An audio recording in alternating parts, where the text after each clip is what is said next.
In October 2019, two brothers were arrested on the same day in New Delhi.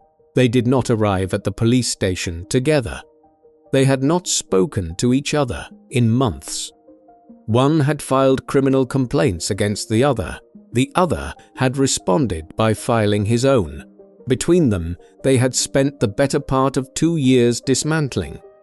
Through courts, through press conferences, through sworn affidavits, everything their father had built, and everything they had once promised to protect. Their names were Malvinder Singh and Shivinder Singh.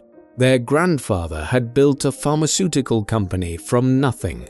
Their father had turned it into India's largest drug maker. They had inherited it at the peak of its power, sold it for billions, and then, over the course of 15 years, made the money disappear. Nobody outside their inner circle knew where it went. Then the brothers started talking. That is when everything fell apart. The story of the Singh brothers begins not with them, but with a man they never had long enough to fully know. Malvinder Singh took over Ranbaxy Laboratories in the 1970s, when it was a small, regionally significant pharmaceutical company operating in a market defined by government price controls and limited international ambition. He transformed it. Over 3 decades, he built Ranbaxy into a company that competed on global terms, exporting generic drugs to the United States and Europe, establishing manufacturing facilities across multiple countries, and becoming the first Indian pharmaceutical company to achieve a genuinely international footprint. He did this with a precision and discipline that left a strong impression on everyone who worked with him. He was not flashy. He was not visible in the social circuits that wealthy Indian industrialists often cultivated. He was focused almost exclusively on building something durable. Malvinder Singh was also deeply religious. He was a devoted follower of the Radha Swami Satsang Beas, a spiritual organization based in Punjab with tens of millions of followers worldwide. His faith was genuine and central to his identity. He raised his sons, Malvinder, born in 1974, and Shivinder, born in 1977, within that faith. The RSSB, as it is commonly known, would become one of the defining forces in the brothers' adult lives. Not in the way their father intended. Malvinder died in July 1999 of multiple myeloma. He was 56 years old. He left behind a pharmaceutical empire and 2 sons in their early 20s who had grown up inside wealth and watched their father build it, but had not had the time or the accumulated constraint to build anything themselves. Malvinder stepped into the CEO role at Ranbaxy at 24. He was young, visibly ambitious, and immediately comfortable with the public profile that his father had specifically avoided. The early years were not catastrophic. Malvinder proved capable of managing the existing business, of maintaining relationships Malvinder had developed, of presenting Ranbaxy to the international investment community in terms that projected confidence. The company continued growing, revenue climbed, Ranbaxy's share price rose, but something in the operating philosophy had changed. Malvinder had accumulated power slowly, reinvested aggressively, and kept debt at levels he could control. His sons began spending at rates that their inherited position encouraged, but that the underlying business, however profitable, could not indefinitely sustain. They also inherited, from the RSSB connection, a relationship with the organization's spiritual leader that would eventually become the most damaging single financial relationship in the family's history. In 1999, none of this was visible. What was visible was 2 young men who had inherited India's most prominent pharmaceutical company, and who appeared, to everyone watching, to be exactly what the situation required. They were not. By 2007, Ranbaxy was under pressure that Malvinder Singh had not fully disclosed to his board, to his shareholders, or to the international companies, quietly expressing interest in acquiring the business. The pressure came from the United States Food and Drug Administration. Ranbaxy's manufacturing practices at its Indian facilities had been the subject of growing FDA scrutiny through the mid-2000s. The agency had received a whistleblower complaint from a former Ranbaxy executive named Dinesh Thakur, who had documented what he described as systematic falsification of drug test data. The practice of submitting fabricated stability studies and manufactured efficacy reports to regulatory agencies in the United States and other markets. The FDA began a formal investigation. The consequences, if they materialized fully, would be existential for Ranbaxy's American market access. Malvinder Singh knew this. His senior executives knew this. The internal documentation showing awareness of the FDA investigation and of the underlying data falsification practices was extensive and, as later legal proceedings would establish, deliberately concealed from the Japanese pharmaceutical company that was about to write the largest check in Indian pharmaceutical history. Daiichi Sankyo, a Tokyo-based drug maker with significant resources and genuine interest in building a generic drug business through acquisition, had identified Ranbaxy as the most attractive target in the Indian market. The negotiations were conducted through 2007 and into 2008. Daiichi's due diligence was thorough by conventional standards. It was not thorough enough to uncover what Ranbaxy's leadership was actively hiding. In June 2008, Daiichi Sankyo acquired a controlling stake in Ranbaxy Laboratories for approximately $4.6 billion. The Singh family's stake, representing their direct shareholding and associated positions, was valued at roughly $2 billion. It was the largest acquisition in the Indian pharmaceutical industry's history. At that point, and it was celebrated in the Indian business press as a validation of what Malvinder Singh had built, and a triumph for the generation that inherited it. The celebration was premature. Within months of the acquisition closing, the FDA's investigation accelerated. In 2008, the agency issued an import alert on drugs manufactured at 2 Ranbaxy facilities, blocking those products from the American market. The consequences for Ranbaxy's business were severe. More significantly for the Daiichi relationship, the evidence emerging from the FDA investigation and from the civil litigation initiated by Dinesh Thakur made clear that Ranbaxy's leadership had known about the regulatory problems and had concealed them during the acquisition process. Daiichi Sankyo had paid $4.6 billion for a company whose most significant market access was about to be blocked by federal regulators, and whose senior management had known and said nothing. They began building a legal case. The Singh brothers, in the meantime, had their money. The $2 billion generated by the sale of their Ranbaxy stake was now available for deployment, and they deployed it with the particular confidence of people who have never experienced the specific kind of financial ruin that comes from spending faster than underlying assets can support.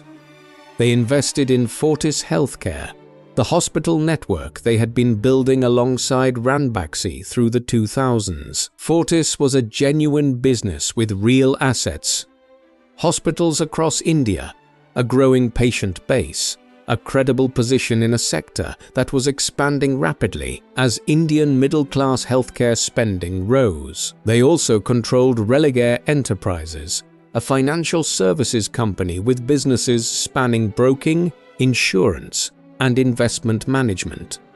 Both companies were publicly listed. Both had external shareholders. Both had boards with governance structures that, on paper, imposed accountability on the Singh brothers' management of company resources on paper. What was happening inside Fortis and Religare through the years following the Ranbaxy sale was not visible in annual reports or quarterly earnings calls. It was visible only to people with access to the underlying transaction records, the loan agreements, the intercompany transfers, the related party arrangements that moved money from the publicly listed companies into entities controlled by the Singh brothers and their associates. What those records showed, when regulators and investigators eventually examined them, was a systematic and sustained withdrawal of funds from companies that had external shareholders and governance obligations. The withdrawals were structured as loans, appearing in the formal documentation as legitimate financial arrangements between related entities. The loans were not repaid, they were not disclosed adequately, and the money in many cases did not go where the documentation suggested. $2 billion had arrived from Japan. Within a decade, it was gone. The question of where it went would take years of litigation, regulatory investigation, and eventually criminal proceedings to partially answer. The partial answer, when it came, was stranger than most financial fraud stories. The first external sign that something was seriously wrong at Fortis Healthcare came in late 2017, when a group of minority shareholders began asking questions that the company's management was not answering clearly. The questions were specific. Fortis Healthcare had, through a series of transactions over several years, provided significant amounts of money to entities with obscure ownership structures and no obvious operational connection to the hospital business.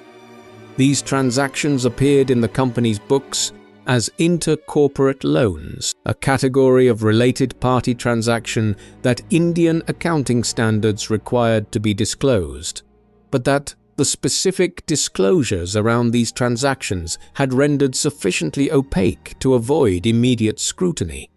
The amounts were not small. Across multiple transactions, Fortis had transferred approximately 473 crore, roughly $65 million, to entities that were subsequently identified as being connected to the Singh brothers' personal financial arrangements.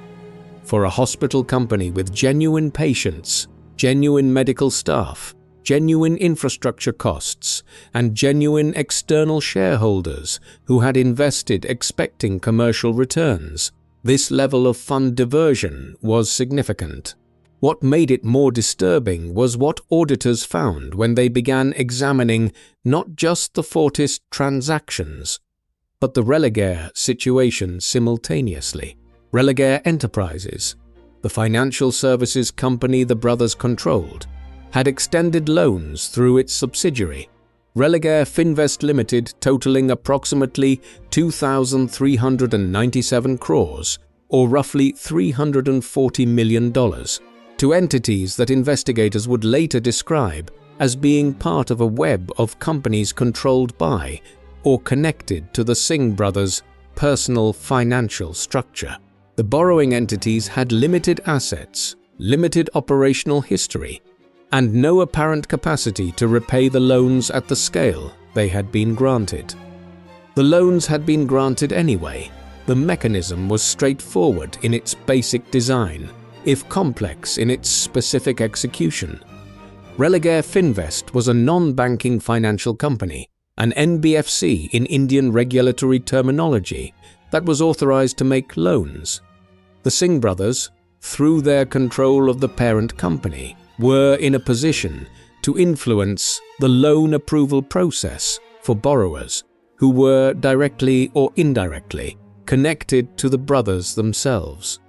Money flowed from the public company to the connected entities. The connected entities did not return it through normal repayment channels.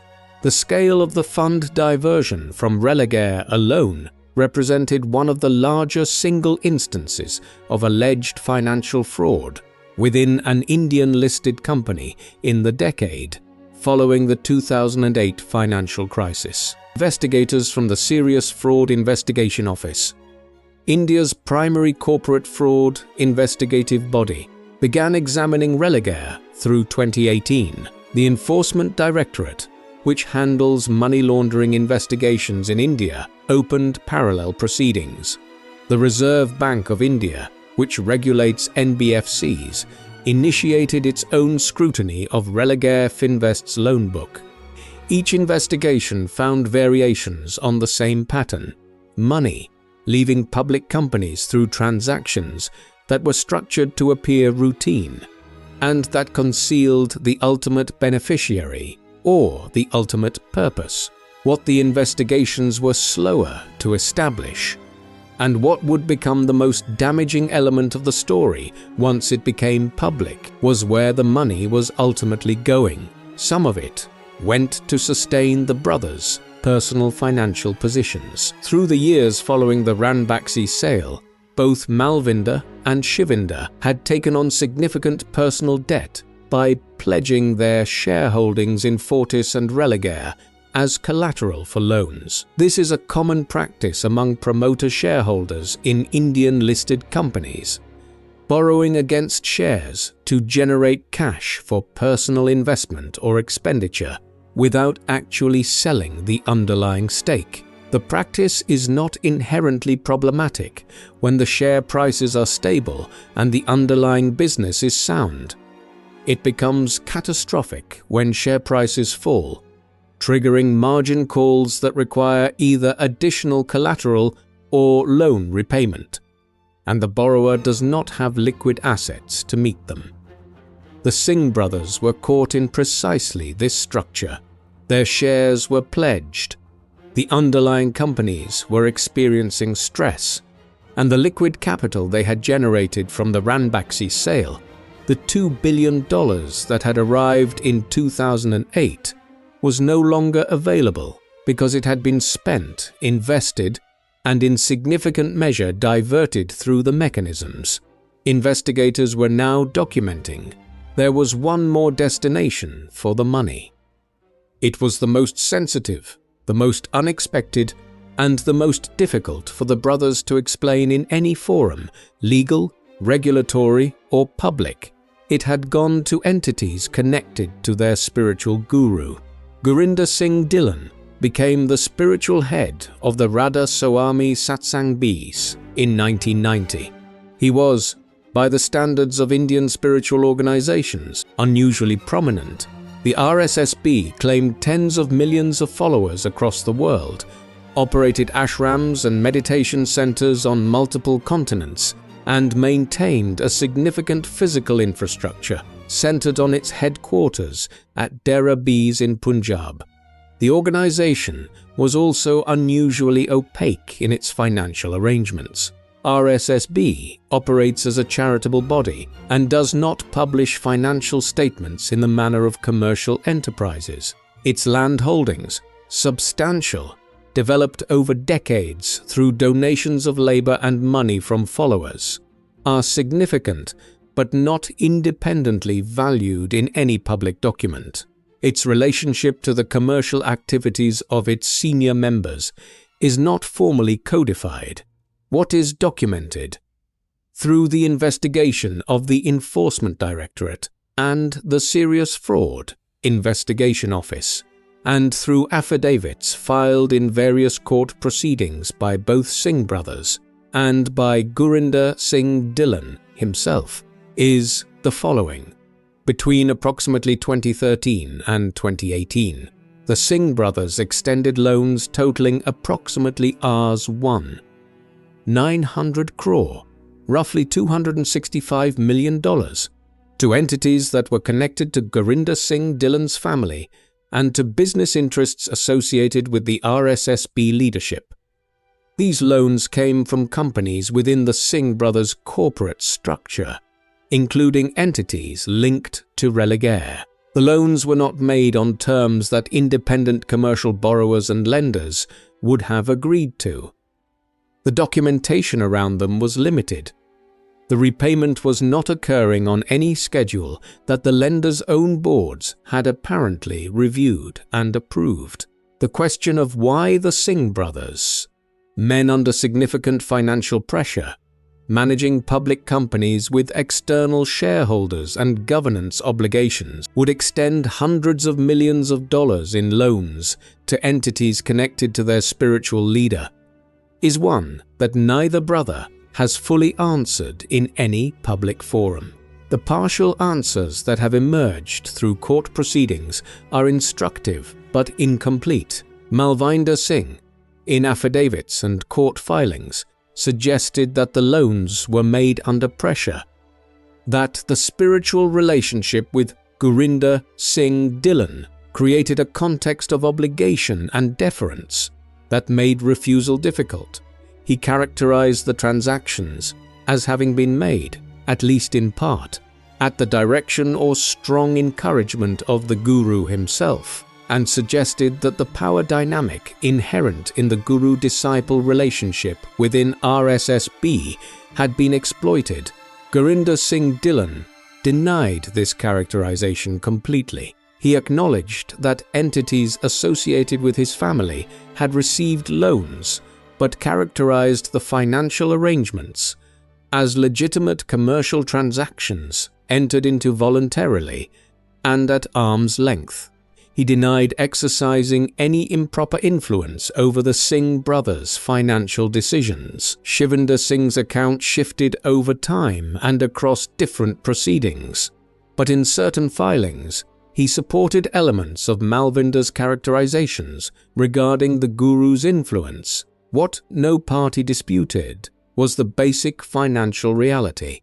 Hundreds of millions of dollars had moved from companies that belonged in important respects to public shareholders into entities connected to the leader of the religious organization, to which the Singh brothers had devoted significant portions of their adult lives. The money had not been adequately disclosed. It had not been repaid. The Enforcement Directorate, examining the transactions through its money laundering framework, concluded that the loans constituted proceeds of crime under the Prevention of Money Laundering Act. It attached assets accordingly, freezing properties, shares, and accounts connected to both the Singh brothers and to entities linked to Gurinder Singh Dhillon. Gurinder Singh Dhillon was questioned by investigators in 2019. He was not arrested. He denied wrongdoing. The RSSB itself denied institutional involvement in the financial transactions. The investigation into his specific role continued through multiple years, without producing criminal charges against him personally, a fact that his legal representatives have pointed to as evidence of the absence of wrongdoing, and that investigators' critics have pointed to as evidence of the difficulties of pursuing cases against figures with significant institutional power and resources. The RSSB connection fundamentally changed the public narrative around the Singh brothers' collapse. What had begun as a story about corporate governance failures and promoter fraud, a familiar enough genre in Indian business journalism, became something considerably stranger. Here were two men who had inherited one of India's great industrial enterprises. They had sold it for a fortune. They had then, through a combination of aggressive debt accumulation, systematic fund diversion from public companies, and the extension of massive unsecured loans to their spiritual gurus' associated entities, destroyed that fortune and the businesses they had built with it.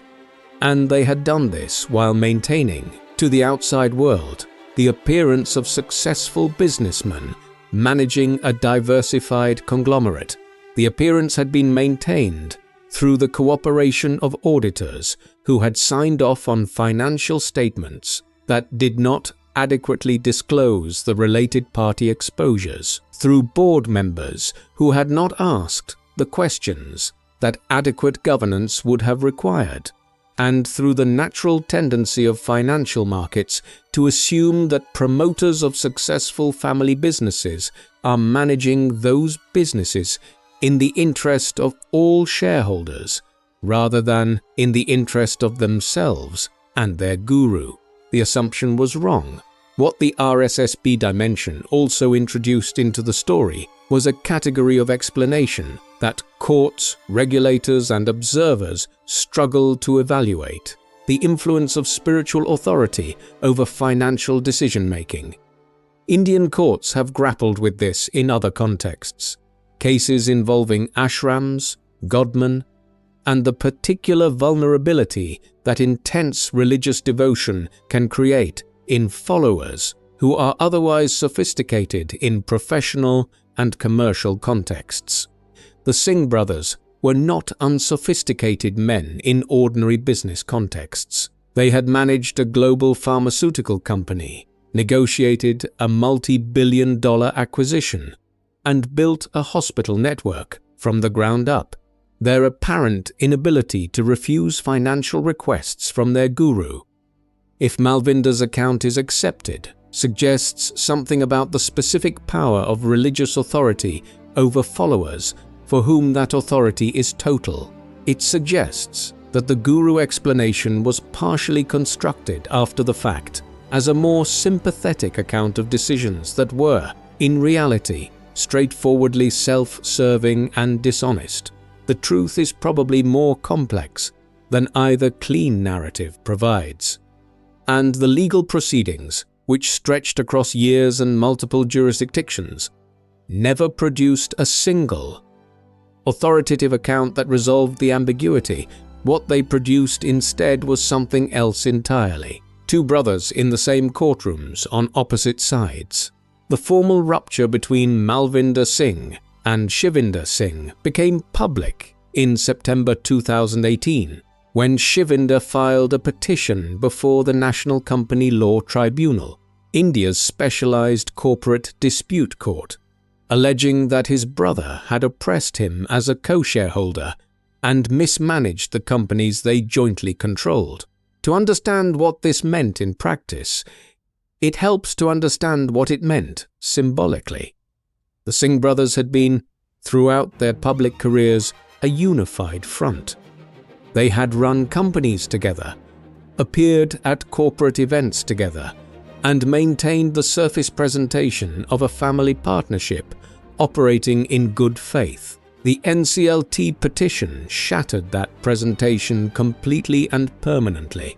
It also made available, through the formal court record, details of the financial arrangements that neither brother would have voluntarily disclosed. Shivinder's petition alleged that Malvinder had unilaterally directed large fund transfers from their jointly controlled companies without adequate disclosure or consent, had entered into financial arrangements, including those connected to the RSSB entities, that benefited Malvinder personally at the expense of their shared corporate structure, and had misrepresented the company's financial position in ways that damaged Shivinder's own interests as a co-shareholder. The allegations were specific, documented, and damaging. Malvinder's response was to file his own complaints. He alleged that Shivinder had been equally aware of and involved in the financial arrangements that Shivinder was now characterizing as fraud. He suggested that the NCLT petition was motivated not by genuine grievance, but by a strategic attempt to insulate Shivinder from the legal consequences of decisions both brothers had made. He countered the portrayal of himself as the sole architect of the family's financial implosion, with detailed claims about Shivinder's own involvement in the transactions under scrutiny. This is the specific dynamic that makes the Singh brothers' story different in texture from other high-profile Indian corporate fraud cases.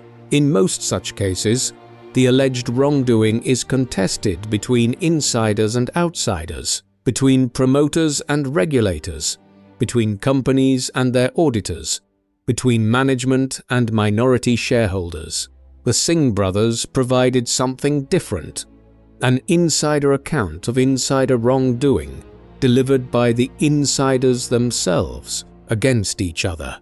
The material that emerged through the brothers' mutual accusations was, from an investigative standpoint, extraordinarily useful. Each brother, in attempting to establish his own relative innocence, disclosed information about the other that investigators and regulators had not previously been able to document clearly. The intercompany fund flows, the RSSB-connected loan arrangements, the share pledge structures that had created the liquidity crisis.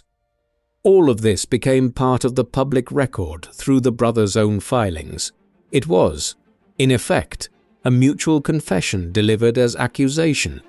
The domestic legal proceedings were complicated by the parallel Daiichi-Sankyo arbitration, which had been grinding through the international arbitration process since 2012. Daiichi's case against the Singh brothers was, at its core, simple.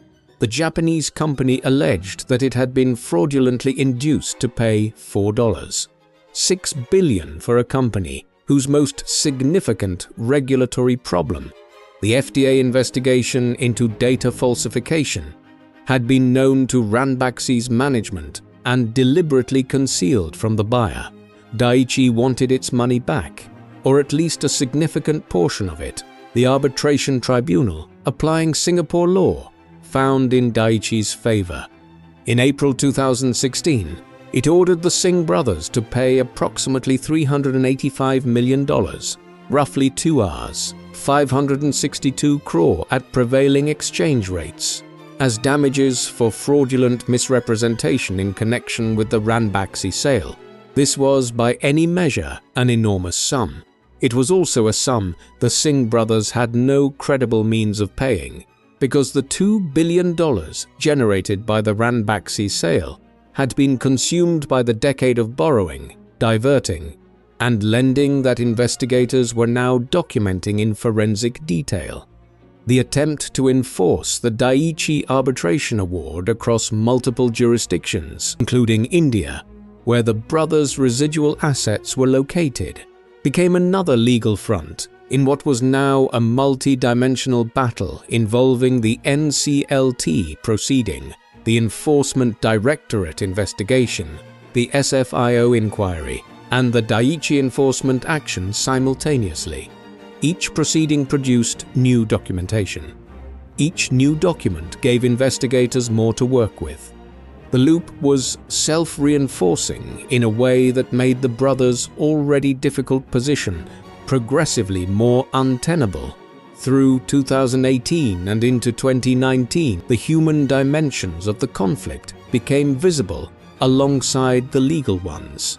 The brothers had grown up together in the same household, been educated at overlapping institutions, built companies side by side for 2 decades, and shared a religious faith that was supposed to provide a framework of values extending well beyond business. The RSSB relationship, whatever its financial complications, was a genuine commitment for both of them. Their father had raised them in that faith. Their devotion to it was sincere. The collapse of the business relationship, followed by the mutual legal assault, appears to have also severed the personal relationship completely. People who knew both men described the atmosphere around each brother in 2018 as one of genuine bitterness, not the strategic adversarialism of business opponents who maintain personal cordiality, but actual personal rupture. Malvinder appeared publicly, on occasion, in ways that suggested he had come to view Shivinder's NCLT petition as a betrayal more significant than anything in their business disputes.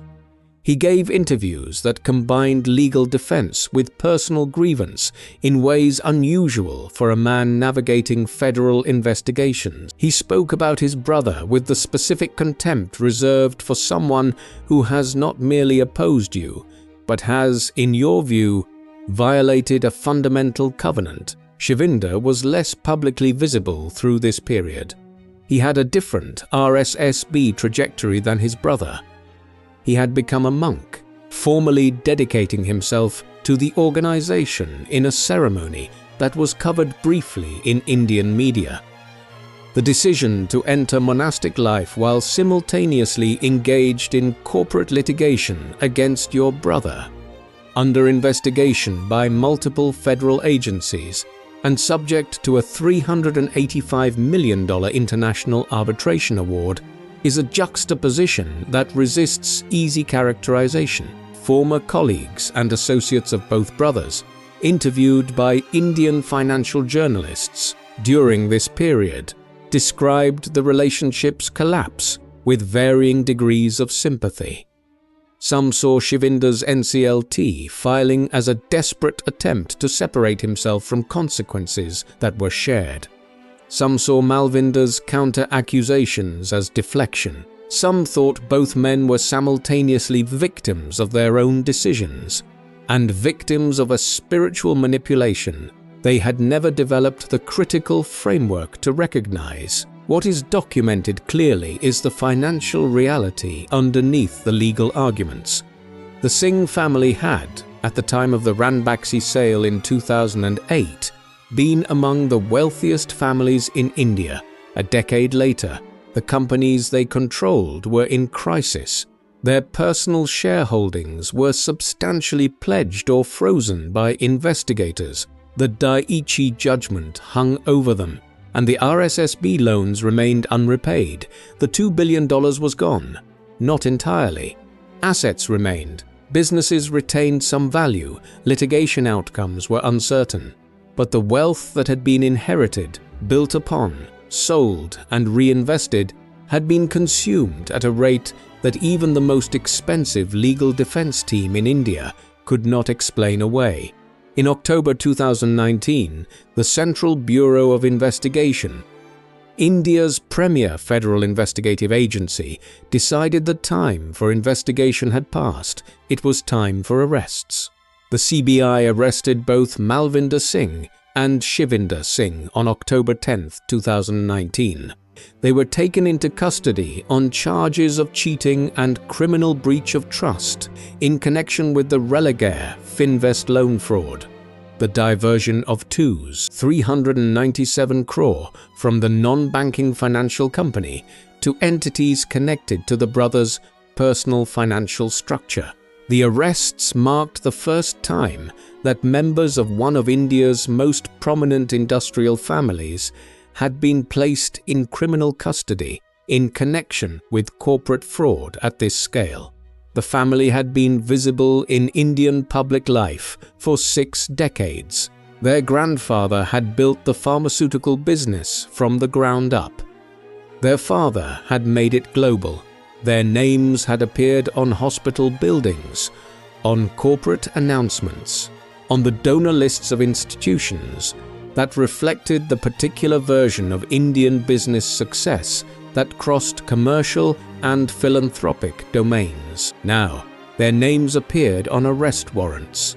The two men were processed separately and within the same legal system, by now entirely adversarial.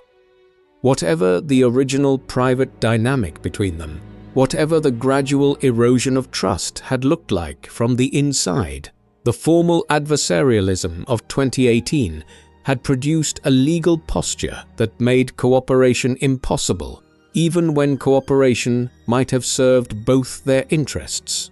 The bail proceedings illustrated this cleanly. Each brother's legal team constructed arguments that, however subtly, pointed to the other brother's culpability. The courts, managing multiple overlapping proceedings involving the same underlying facts, had to navigate a situation in which the accused were simultaneously co-conspirators according to the investigators, and mutual accusers according to each other's lawyers. The CBI investigation expanded over the following months. Additional charges were added.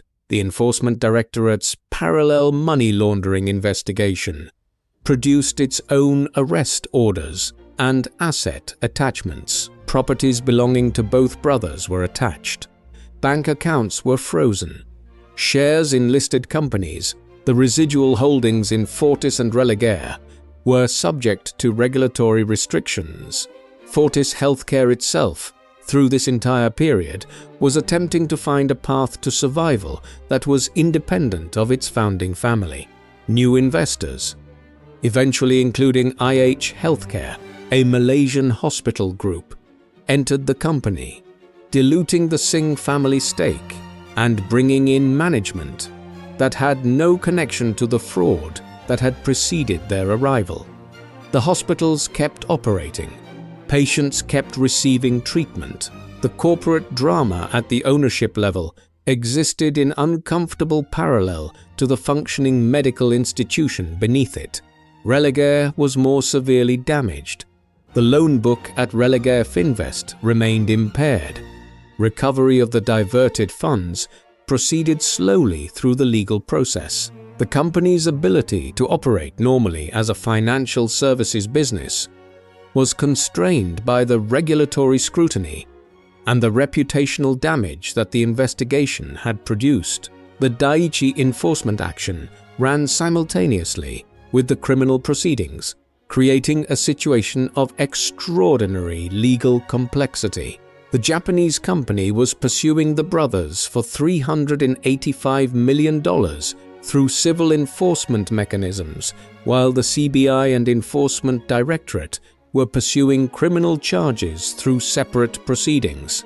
The different legal standards applicable to civil and criminal cases, the different assets accessible through each legal route, and the practical constraints of the brothers' personal financial situation combined to make enforcement genuinely difficult. Daiichi's Indian legal team filed enforcement petitions in courts across multiple states, attempting to identify and attach assets that could satisfy the arbitration award. The process revealed, progressively, how thoroughly the Singh family's wealth had been structured to make straightforward enforcement difficult. Shareholdings were pledged. Properties were subject to competing claims. The corporate entities through which assets were nominally held had their own creditors. The Ranbaxy story had a final chapter that closed somewhat separately from the brothers' personal saga. Ranbaxy itself, now under Daiichi's control, reached a settlement with the US Department of Justice in 2013, pleading guilty to federal felony charges related to the drug manufacturing fraud that Dinesh Thakur had originally exposed. The company paid $500 million in fines and civil settlements, the largest penalty ever imposed on a generic drug company at that point. The FDA maintained import restrictions on specific Ranbaxy facilities for years. Daiichi eventually sold Ranbaxy to Sun Pharmaceutical Industries, another Indian generic drug maker, in 2014. The sale price was approximately $4 billion in Sun Pharma shares, representing a significant loss on the original $4.6 billion acquisition. In addition to the $500 million in regulatory penalties absorbed during the ownership period, the Singh brothers had sold Daiichi a fraudulent company. Daiichi had paid full price, discovered the fraud too late, absorbed regulatory penalties, and sold at a loss. The $385 million arbitration award was the legal system's attempt to assign some of those costs back to the people who had created them. Collecting it was another matter. By 2020 and into 2021, both brothers were cycling through bail hearings, custody periods, and the accumulated procedural demands of multiple simultaneous legal proceedings. Neither was conducting business in any meaningful way. The corporate empire that had once included India's largest pharmaceutical company, a major hospital network, and a diversified financial services business had been dismantled through sale, through fraud, through regulatory intervention, and through the progressive inability of the brothers themselves to manage anything beyond their own legal situations. The personal consequences of the collapse played out against the backdrop of their family's religious identity in ways that were both poignant and revealing. Their father Parvinder had been a devoted RSSB follower who had managed to maintain both deep religious commitment and responsible stewardship of a major public company. His sons had managed neither. The RSSB connection, which for Parvinder had provided a framework of discipline and ethical grounding, appears to have functioned differently for his children, as a relationship of obligation that was eventually exploited, or as a justification for decisions that were, regardless of their religious framing, straightforwardly harmful to the people whose money was being mishandled. The Guru himself, Gurinder Singh Dhillon, was questioned by investigators multiple times through this period. No criminal charges were filed against him personally. The entities connected to his family that had received the Singh brothers' loans became the subject of recovery proceedings in civil courts. The recovery process was ongoing as of the mid-2020s. The RSSB itself continued operating. Its tens of millions of followers across the world continued their practice. The organization's institutional position was not fundamentally altered by the controversy, though its association with the Singh brothers' fraud was extensively reported in Indian media and produced reputational damage within certain circles. For the brothers themselves, the final accounting involves numbers that are difficult to hold in a single frame. The Ranbaxy sale in 2008 generated approximately $2 billion for the Singh family. In the decade that followed, the documented fund diversions from Fortis and Religare amounted to hundreds of millions of dollars. The loans to RSSB-connected entities amounted to approximately $265 million. The Daiichi arbitration award against them was $385 million. The fines, legal costs, and asset attachments across multiple proceedings consumed additional hundreds of millions. The arithmetic does not resolve cleanly because the money moved through enough entities and structures that a precise accounting of where every dollar went has never been fully established in any public forum. What is clear is that the wealth arrived and the wealth departed, and the mechanisms through which it departed were the mechanisms of fraud, of using public companies' resources for private benefit, of misrepresenting financial positions to regulators and markets, of extending loans to connected parties without adequate disclosure. What is also clear is that neither brother faced the full legal consequences that the scale of the fraud might have warranted. Indian criminal proceedings in complex financial fraud cases move slowly. Bail was granted and revoked across multiple hearings. The time spent in custody, as opposed to under bail conditions while fighting charges, was limited relative to the duration and scale of the alleged offences. This is not unusual. Complex financial fraud cases involving prominent defendants with sophisticated legal teams rarely result in swift, certain criminal consequences in any jurisdiction. The Indian legal system, with its particular case management challenges and the specific complexity of multi-agency financial fraud investigations, produces outcomes that are even more attenuated. Justice, in these cases, tends to arrive as process rather than as definitive verdict. What the Singh brothers' story ultimately illuminates is not primarily a story about India, or about pharmaceutical companies, or even about the specific religious dimension that makes it distinctive. It is a story about what inherited industrial wealth, removed from the disciplinary constraints that building such wealth requires, tends to produce in the generation that receives it. Parvinder Singh was shaped by the work of building, by the necessity of making decisions that maintained the trust of employees, customers, regulators, and investors across decades.